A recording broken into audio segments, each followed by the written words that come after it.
L'installation dans la guerre. D'août à décembre 1914, la stratégie de la guerre de mouvement échoue. Ainsi, fin août 1914, les armées françaises font un recul catastrophique car elles sont menacées d'encerclement par l'armée allemande qui en fait a fait une offensive à travers la Belgique. Les Allemands sont alors à Meaux, c'est-à-dire à 50 km de Paris.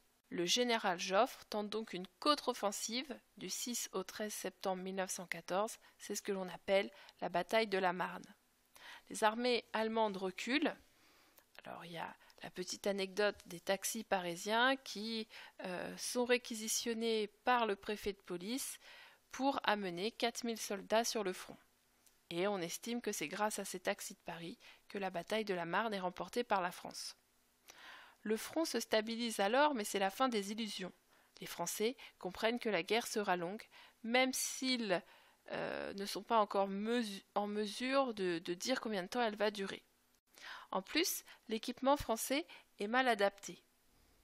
On a ainsi un pantalon rouge qui permet d'être une cible très visible, un képi au lieu d'un casque qui ne protège pas bien la tête, des habits pour l'été puisqu'on n'avait pas prévu que la guerre irait jusqu'en hiver, des chaussures à la place de bottes, bref, l'équipement de l'armée française est mal adapté en début de conflit.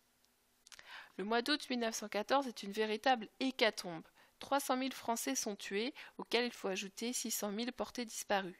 Et puis il y a aussi les blessés, les prisonniers.